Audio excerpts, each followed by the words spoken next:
everyone. Welcome back to another interview. Our ongoing Independent Thinking Children's Book Festival. We're getting towards the home straight now. I've had the pleasure and the privilege of interviewing so many great authors over the last, well, in the week building up to this weekend, and also all day Saturday, and now we're sort of partway through Sunday afternoon. And it's been so inspiring and so insightful and so useful.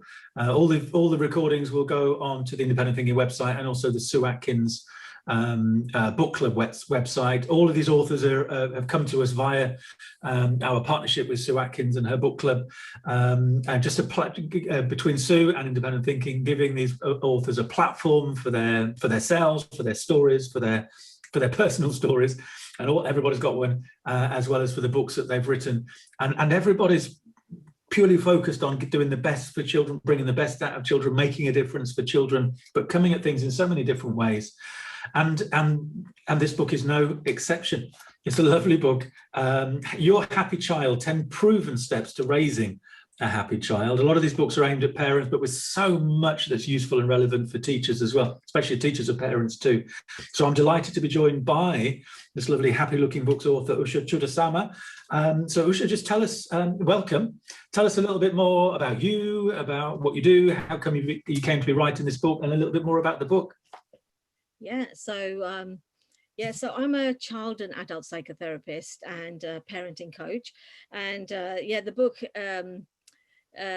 Your Happy Child, came about back when I was a teacher, actually. So I was a teacher for 16 years and working in primary schools, and very, very passionate about specifically working with children that were finding mainstream school difficult.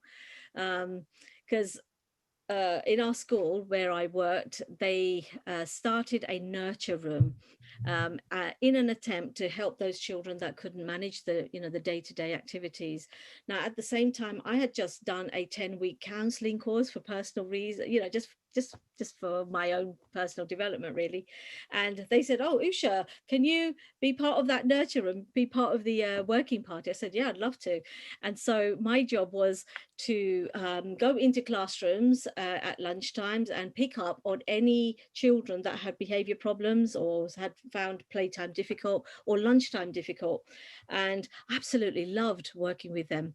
And so when the nurture room started, I was asked to be one of the people who worked with these particular children. And so at the same time, I was doing some self-help work, and I thought, you know what, this is helping me. So I'm going to adapt what I'm learning and work, do some work with the children. All of it was about helping them to value themselves, slow everything down, get back to like the basics, breathing, and all of that helped to get them to understand their emotions, their feelings, get them to take pride in themselves and their work, build their self-esteem. All of that helped to then get them back into class and engage and read. And these are kind of the feedback I was getting back from the teachers. They're reading better, they're engaging more in class, they're putting their hand up, and that was a real boost for me. And I thought, I don't really know the science behind what I was doing, but it was working. But what age were these children? So primary school, so all ages between 5 and 11. Okay. Yeah. Some nursery children were having problems as well, so that's even younger. But it was not until I went out one day to the playground and lining the kids up, getting the parents to take their children home, and one parent stayed behind, and she said, and I was a bit worried. I'm thinking, well, what does she want? What have I done? But she actually came back and gave me a little gold pendant, Ian, and she said, I want to give you this gift because you've helped my child, and he comes home now and he teaches all of us exactly the kinds of things that you've been teaching him, and it's impacted the whole family. So we're all communicating more effectively, we're all a lot calmer, we meditate, we do the positive activities that you say, you know, gratitude, and you know, building a positive mental attitude, because this little boy had come into the country as you know, as an immigrant. They'd come in, they didn't have English as a first language, and so some of the subtle, nuanced rules that we have, you know, the unspoken rules that we have, he just wasn't getting it. And so having him in the nurture room and nurturing him helped to completely turn his behavior around. And it's when that mum said to me, you know, you've helped my whole family, I just thought, do you know what, a penny dropped, and I thought, I was that parent, I was you, you know, some years back, and I said to myself, I'm going to write a book.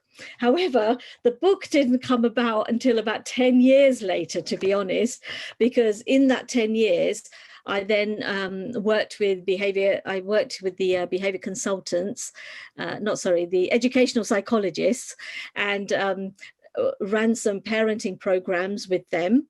I also worked with the children. So these were children who were finding mainstream really, really difficult. And obviously, some of the parents needed the parenting support. So I was doing that work. And then after that, I became a behavior consultant, which meant that I went into mainstream schools and worked specifically with those children, but helping Senkos with, you know, special needs coordinators with policies and making sure that you know, the children were getting what they should be getting, but also doing trainings. So I was running trainings in school, working with the parents there, and it was a job I absolutely loved. And then the only thing is that the kind of person I am, I like to get to the root cause of things, and I felt like that was just sticking a plaster. I was giving them coping strategies, but not actually dealing with the root cause of the issues. And that's when I started to train as a psychotherapist. And later, after doing the training, that's when I started writing the book. So from the seed of the idea to it actually coming out, I think it was timely, because I included in the book all the learning that I have, you know, basically the scientific understanding of parenting linked with practical activities that parents can actually do together. Yeah, and that comes through in the book. It's incredibly practical, but it is backed up with, you clearly read widely. I mean, there are so many quotes and sources and resources within the book as well. So it's sort of backed up by the science, but it's an accessible book. It's incredibly accessible. Exactly. It's very jargon free, and I made it jargon free because I remember being a parent and not really understanding the you know, the language for me to actually access the practicalities of the activities. So I did make it very jargon free. Yeah, and it's got a mix of the science, you know, the positive psychology and the neuroscience and everything else, but it's also got the holistic practice. It's like steeped in, and the foundation is actually the holistic practices. You draw from different cultures, different aspects of understanding humanity. That as well. It's a wide ranging, or it draws from many wells, shall we say. I just want to ask you something. What you talked about your work with parents and children around behaviour, and certainly in England, and I've picked this up on a few other of the conversations we've had in the last few days, this idea that behaviour is the naughty child, the naughty boy, the naughty girl, they're just troublesome, they need to be sorted, they need to learn how to control themselves. Yeah. And there are other ways of looking at it, which is, you know, it's the unmet need, it's some sort of communication that, yes, they need boundaries and need to know how to behave, but we need to go beyond just telling them off. The work you did with parents, how important is it when we're looking at the behaviour of a child, especially I'm thinking primary schools, to enlist the parents as part of that process of helping the children behave? And how difficult is it for the parents to take on board that maybe things they're doing are influencing children's behaviour at school? It's a very, very good question. I think that just to back it up a little bit, when I did what I've got in the book, right, are workshops that I ran for the children, and I did it in different ways. So I did it with the children on their own, I did it with teachers, I did it with parents, but the ones that worked best was the ones with parents and children together, right, which is where you're coming from. So enlisting the parents into the work means that they're actually also taking responsibility. And what parents don't always realize is that children model us. They do what we do, not what we always, not what we necessarily say. And so giving parents the awareness that actually you need to also notice what you're doing yourself, how you're saying things, how you are thinking about your child, makes a huge impact on their potential. So if you think your child is not going to manage something, well, guess what? They don't, because you believe it. And even though you might not say it, but it comes out in your body language, and children pick it up. They pick it up. However, the other side is also true, that if you think that your child is wonderful, right, and you build their self-esteem, and you say to them that you can do this, and you build their courage and confidence, and encourage them, they excel your expectations, actually. So both is true, but I think it's really important to enlist the parents and help them with their mindset. And without blame, without saying they're doing anything wrong, without pointing fingers, and because that's, I think, you've got to get that as a parent. You talk about being a parent coach, and I said the same thing to Sue yesterday. How do you coach parents who wants to be told they're doing something wrong? You know. Yes, yeah. Actually, nobody's at fault. Because you can only parent the way that you were parented, or you may have read in books, or you've seen. So it's nobody's fault, but it is about having that open mindset to say, okay, actually in the 50s and earlier, even earlier than that, parenting was very different. It was enough to just feed your children and clothe them and give them a roof and education, but nobody knew. I mean, we know now with neuroscience, but nobody knew that actually you've got to help them with their emotional regulation. You've got to help them with their emotions, thinking, feeling, all of those things, speaking to them in a positive way. All of those things are very important. And it really does start with the parent, helping them to manage their state, understand. Well, a lot of it's not just managing their state. A lot of the times when I'm doing parent coaching, I'm helping them to see where their ideas and ideals and principles come from, and are they working today? Are they helping you? Are they helping your family? And if they are, then great, carry on doing them. If they're not, then okay, let's have a look at what else we can do differently. And sometimes it is about educating the parents. It's about educating the parents to say, let's update some of your ideas. Yes, because sometimes, I mean, when I first started, I had no clue about the neuroscience that we know now, the positive psychology, and the importance of thinking about the processes that go on underneath. I didn't know anything about that. And you mentioned state, and you mentioned sort of mindset. On page 35, you talk about at the beginning 7 principles that sort of underlie this whole idea about having the happy child. So just give us an example of some of these principles. Where do we start? Yeah, okay, so first of all, start with the mindset that your child is not there to wind you up. Their behavior is not there to wind you up. They come with unlimited potential. All right, they come, and more than anything, your child needs to feel loved. So it's about making the parent aware that you need to connect with your child. It's really important to have that connection. By connection, I mean that just acknowledging. So if they're having some issues, or they come to you telling you, oh, I can't sleep, mummy, or whatever. It's acknowledging that feeling first. So, oh, I understand. I hear what you're saying. It must be really difficult for you.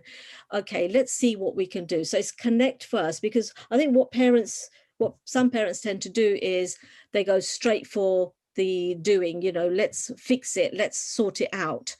But what children need is for you to connect with them first. And that's the first thing. And remember that your child has a lot of potential.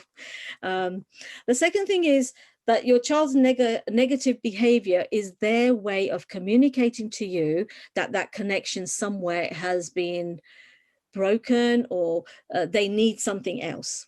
So when a child is arguing, fighting, being angry, and or over the top sad, they are showing you through their behavior that they need you to connect with them at some level. Yeah, and you talk about behavior, and there's a lovely section where it's paid for 12 tools to deal with inappropriate behavior, things like managing your state, and this is useful for teachers. Offer the illusion of choice. I love that one. You can come and have your dinner now, or lose 5 minutes of your computer time. You constantly, and so many of the books have had a similar theme. You're giving responsibility and agency to the child, not in a you can do what you like way, but within a structure. But the children always have this sense of I'm this internal locus of control, which we know is important for feeling happy, feeling motivated, having good self-esteem, having good mental health as well. And I love so many little tips like that. This time is going too quickly. We've only got 3 minutes left. Can you imagine?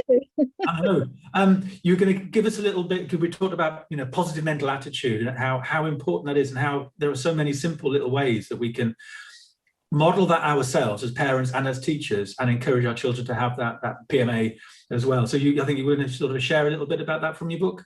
Yeah, I'll just read a little tiny bit because we're running out of time. But so I've said that the steps in this book use concepts of positive psychology, which is based on happiness and well-being. It encourages the use of imagination to unleash creativity and wisdom, acknowledging and enhancing personal strengths, and focusing on characteristics of a good person. And it's a really good life skill to have. That little paragraph has got so much in there, and the whole book kind of breaks it down into really easy steps. So yeah, the book is filled with lots of practical scripted activities that parents can do, so that they're not stuck for what to say to the children when something happens, or how to start a session. You said it's very practical. It's really useful, and it's simple to access. It's like a lot of the books we've discussed, but underneath it, built into every word, every paragraph, is so much research. And so, I mean, your personal story of your sort of relentless, I'm into self-development, I did this course, I did that course, I wanted to learn that, and all of that sort of stuff then bubbles to the surface in the books. In a very deceptive way, because the books are so straightforward to access. You talk about happiness being a choice, and I love that concept, because we tend to think we're either happy or sad, it's nothing to do with us, we're just the victims of it. But you talk about, so have you just in 1 minute, why and how is happiness a choice? Because our brain is actually wired to keep us safe. So it keeps us safe by using the fear, fight and flight. Yeah. And happiness is a choice. Just like we go to the gym and build our muscles, we've got to build our brain muscles as well. So it's a choice, because you have to make yourself do these activities. But they're all really fun activities anyway. So yeah, so that's why it's a choice, because we make the choice to actually actively do something about our happiness and our joy in our life. And that makes sense. And the more we do it, they become habits. So we just become habitual. We don't have to think about it. It's not just every day we have to consciously choose these things. We just change these patterns of behavior, rewire the templates in our brain, and they just become, this is who we are and how we are and how we think. Yeah, they become unconscious competence. So we don't have to think about it. We just do it without thinking. Definitely. I like that. I like that. I also like, and there's a quote right at the very beginning which resonates. We talked about, we touched on the subject yesterday in one of the conversations about epigenetics, and the things we do now, and the things we eat, and the things that our body and our brains fall victim to, for example, carry on into the generations. And you start with this quote: to save a child, you need to save 2 generations before that child. Absolutely. And there is so much information about intergenerational stuff, let's just say. Just call it that in a minute. No, let's just say stuff, because we don't want to go into too much right now. But our ancestors, so like people who have suffered slavery or the Holocaust or, big traumas, their ancestors, even 4 generations down, are feeling some of that. So the work that goes on in this book, I mean, it seems like a very easy, practical book, but actually we're dealing with some of those intergenerational things, which I don't mention in the book because it makes it heavy, but that's actually what we're doing. It's all in there. Yeah, no, that's incredibly powerful. And I think half of your family are online, sort of cheering you on in the chat there. There's 2 people who are family, but the rest are actually my really great tribe that I belong to. We all in the tribe. They're cheering you on there. This has been the time has gone so quickly, which is a good sign. I do recommend the book. It is really a simple, powerful book, but full of your expertise and your research, and your brain is all in there. It's an amazing book. We've done a deal, I think, with Roving Bookshops, so the book's available via them. The web's there. They've done this festival web store, if you like. But also, how can people, Usha, how can people find you? How can they track you down? You're on social media. You've got your own website. What have you got? Yeah, I have. So if the website is parentyourhappychild.com, and you can use the same, Parent Your Happy Child on Instagram as well as Facebook, and you'll find me. If you just put my name on Google, you'll find me doing lots of other things too. So yeah, thank you. It's been lovely to talk to you. Thank you for that. Keep doing what you're doing. We need happy children. We need happy everybody, especially at the moment. Exactly, the pandemic. We didn't even talk about that, but yeah. Well, it's implicit. Yeah, exactly. Thank you very much, Usha. All right, I'll see you again. Thank you. Thank you. Bye. Bye, everyone who joined me today.